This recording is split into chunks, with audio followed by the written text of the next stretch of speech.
سردار مسعود خان اقوام متحدہ میں سابق مستقل مندوب اور سفیر، جنیوا اور نیو یارک، چین اور امریکہ میں پاکستان کے سفیر، سابق صدر آزاد جموں و کشمیر ہمارے ساتھ موجود ہیں۔ سردار مسعود خان صاحب، بہت شکریہ آپ کے وقت کا۔ کس طرح سے دیکھ رہے ہیں آج کی ملاقات کو، اور اب جو آگے نیکسٹ ملاقاتیں ہونے جا رہی ہیں، عمان اور روس میں بھی ملاقات کرے گا یہ ڈیلیگیشن مختلف سیاسی اتھارٹیز کے ساتھ، کس طرح سے دیکھ رہے ہیں، کس طرح سے معاملات آگے بڑھتے ہوئے دکھائی دے رہے ہیں آپ کو؟ یہ قسم کا تسلسل ہے۔ آپ کو یاد ہوگا کہ جب پہلا دور یہاں مذاکرات کا ہوا تھا تو اس کے بعد پاکستان نے ہمت ہارنے کی بجائے اپنی کوشش جاری رکھی اور field marshal Asim Munir Tehran گئے تھے۔ ہمارے وزیر اعظم جو ہے وہ علاقائی دورے پہ گئے تھے، اس میں بالخصوص قطر، سعودی عرب اور ترکیے وہاں گئے تھے، اور اس طریقے سے انہوں نے دوبارہ جو ہے ان ممالک کا اعتماد حاصل کیا، اور امریکہ کے ساتھ ہماری قیادت، فوجی اور سیاسی قیادت رابطے میں رہی ہے۔ ہماری یہ کوشش یہ ہے کہ چونکہ یہ پاکستان کے کاندھوں پہ یہ ذمہ داری آئی ہے کہ اسے خوش اسلوبی کے ساتھ نبھائیں اور ساری دنیا کو ہولناک جنگ سے بچائیں۔ وہ کوششیں جاری ہیں۔ جو عباس عراقچی صاحب آئے ہیں، یعنی ایک مرتبہ انہوں نے پھر پاکستان کے اوپر اعتماد کیا ہے، اور امریکہ کا جو بھی پروپوزل ان کے پاس تھا اس کے اوپر اپنے رد عمل کو پاکستان کو پیش کیا ہے۔ تو اس طریقے سے جو پاکستان بحیثیت سہولت کار، بحیثیت ثالث، بحیثیت کمیونیکیٹر اسے امریکہ کے حوالے کرے گا، اور یہ ایک قسم کی پروکسیمیٹی ٹاکس بن گئی ہیں۔ ہمیں امید تھی کہ یہ عباس عراقچی اور جو امریکی وفد ہے وہ ایک مرتبہ پھر ایک دور کر لیں یہاں، لیکن شاید ایسا اس وقت جو ہے کم از کم یہ ایسا ممکن نظر نہیں آ رہا۔ لیکن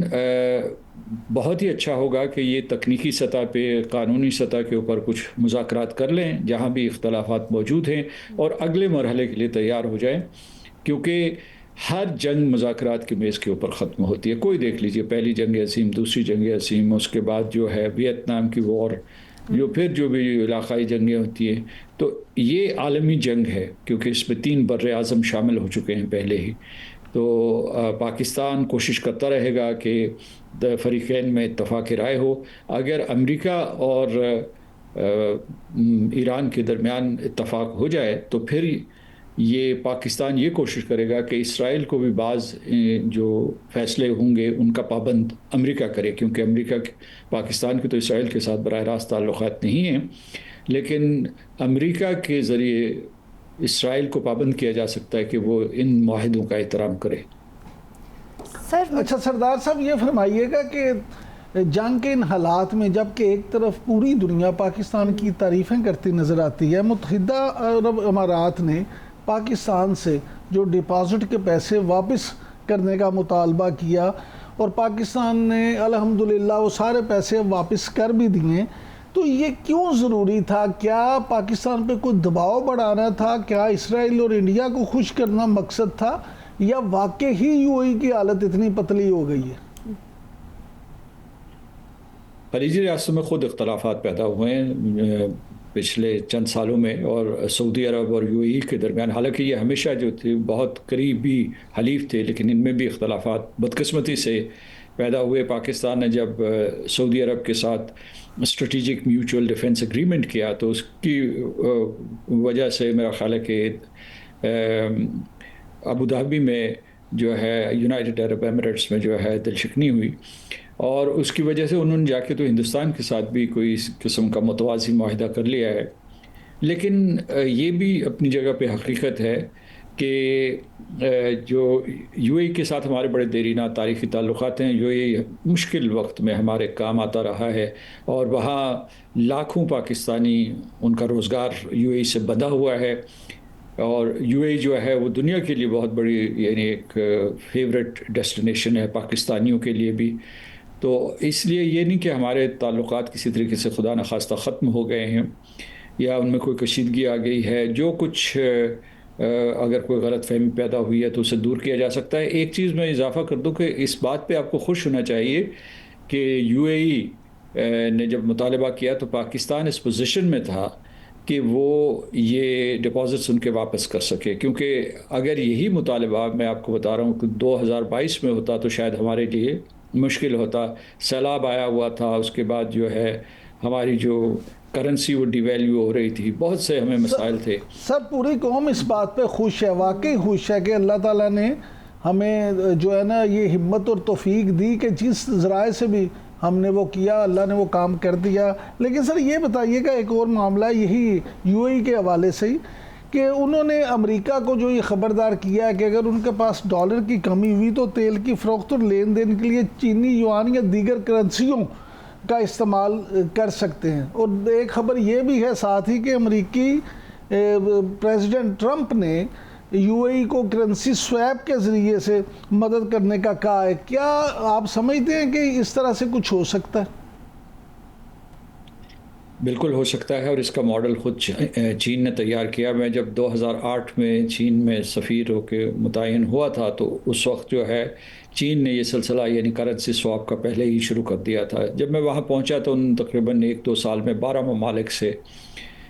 کرنسی سواپ کے اگریمنٹس کر دیے تھے. اس میں جو ہے مطلب ہے جو لاطینی امریکہ کے ممالک بھی تھے، یورپ کے بھی تھے، ایشیا کے بھی تھے، اور اب جو ہے ان کی کرنسی سواپ اگریمنٹ ساری دنیا میں ہے. یعنی میں یہ کہہ رہا ہوں کہ وہ ماڈل پاکستان کے ساتھ بھی ہیں. پاکستان کے ساتھ جو ہے کرنسی سواپ اگریمنٹ ہے اور یوان اور روپے کے درمیان یہ ہے. تو اگر پاکستان اور چین کے درمیان ہو سکتا ہے اور درجنوں ممالک کے چین کے ساتھ ہو سکتے ہیں تو امریکہ اور یو اے ای کے اور امریکہ اور ان ممالک میں جو خلیجی ریاستیں جو حملے کی زد میں آئی ہیں ان میرا خیال ہے کہ ان کا ایک مطالبہ جائز بھی ہے کہ ان سے پوچھ کر ایران کے اوپر حملہ نہیں کیا گیا، اسرائیل کے کہنے پہ حملہ کیا گیا، لیکن وہ برے طریقے سے اس حملے کی زد میں آئے ہیں اور ان کے بلینز آف ڈالرز کے نقصانات ہوئے ہیں، اور اس کے بعد جو ہے ان کی شہرت کو جو نقصان پہنچا ہے. تو اس وجہ سے یہ ورکیبل ہے، یعنی مطلب اس کا سادہ جواب یہ ہے.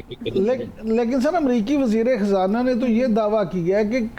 یو اے ای سمیت کئی خلیجی جو ممالک ہیں، کئی ریاستیں جو ہیں انہوں نے باقاعدہ درخواست کی ہے امریکہ کو کہ ان کے ساتھ کرنسی سویپ کیا جائے. میں کہوں گا کہ اکنامکلی اٹ میک سینس. اس کی وجہ یہ کہ ان کے نقصانات بہت زیادہ ہوئے ہیں، اور اگر یہ کرنسی سواپ کریں تو یعنی ان کی کرنسیز بھی اگر آپ دیکھا جائے تو بڑی مضبوط کرنسیز ہیں. سعودی عرب کی ہو گئی،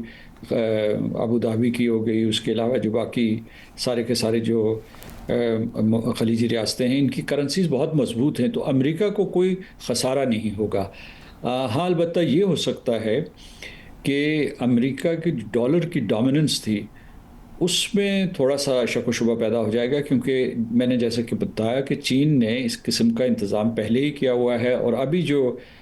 جنگ کے دوران ایران نے یہ کہا کہ وہ جو آبنائے ہرموز سے جو بھی جہاز گزریں گے وہ یوان میں یا کرپٹو کرنسی میں ان کو ایک فیس دیں، ٹول دیں،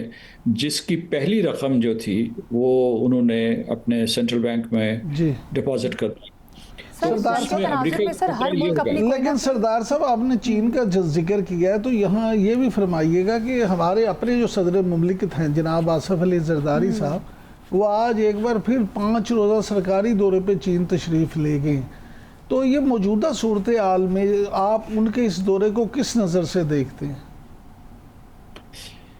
چین اور ہمارے بہت قریبی تعلقات ہیں، اور بعض جو ملاقاتیں ہوتی ہیں یا جو دورے ہوتے ہیں وہ پہلے سے طے ہو جاتے ہیں. اور اس سال جو ہے ہم نے جو سفارتی تعلقات قائم کیے تھے اس کی 75th اینیورسری بھی ہے، تو علامتی طور پر بھی ہمارا وہاں جانا بہت ضروری ہے. کوئی نہ کوئی نمائندگی اگر کوئی اس قسم کی تقریب ہو رہی ہے. اور دوسرے یہ ہے کہ اس سے پہلے جو ہے اس جنگ کے دوران ہی یعنی مارچ کے آخر میں یا اپریل کے شروع میں ہمارے نائب وزیر اعظم بھی چین کا دورہ کر کے آئے تھے، اور اس دورے کے دوران دونوں ممالک نے 5 نکاتی اعلامیہ جاری کیا تھا، جس کے تحت جو ہے انہوں نے یہ پورے کا پورا نقشہ دیا کہ کس طریقے سے ایران اور امریکہ کے درمیان یا ایران، امریکہ اور اسرائیل کے درمیان جنگ بندی ہو سکتی ہے، مکالمہ ہو سکتا ہے، اور کس طریقے سے آبنائے ہرموز کو دوبارہ سے فری فار نیویگیشن قرار دیا جا سکتا ہے. تو میں سمجھتا ہوں کہ اس اعلیٰ سطح پہ یہ مشاورت جاری رہنی چاہیے. آپ دیکھیے کہ جو ممالک حالت جنگ میں ہیں وہ بھی دورے کر رہے ہیں، اور جو نہیں بھی ہیں، مثال کے طور پر جو آپ نے اس وقت دیکھا ہوگا کہ یوکرین کے صدر جو حالت جنگ میں ہیں وہ یہ خلیجی ریاستوں کا دورہ کرتے رہتے ہیں اور یہاں جو ہے اپنے لیے حمایت تلاش کر رہے ہیں. تو یہ اس دورے کے اوپر ہمیں میں نے یہ کہا کہ یہ دورہ یقیناً ضروری ہوگا جس وجہ سے صدر پاکستان بالکل. ایران امریکہ جنگ کے تناظر میں مختلف ممالک جو ہیں فیصلے کر رہے ہیں اپنی معیشت کو سٹیبل کرنے کے لیے. کچھ اہم قانون سازی بھی کی جا رہی ہے, کرنسی سویپ کے بارے میں بھی سوچا جا رہا ہے.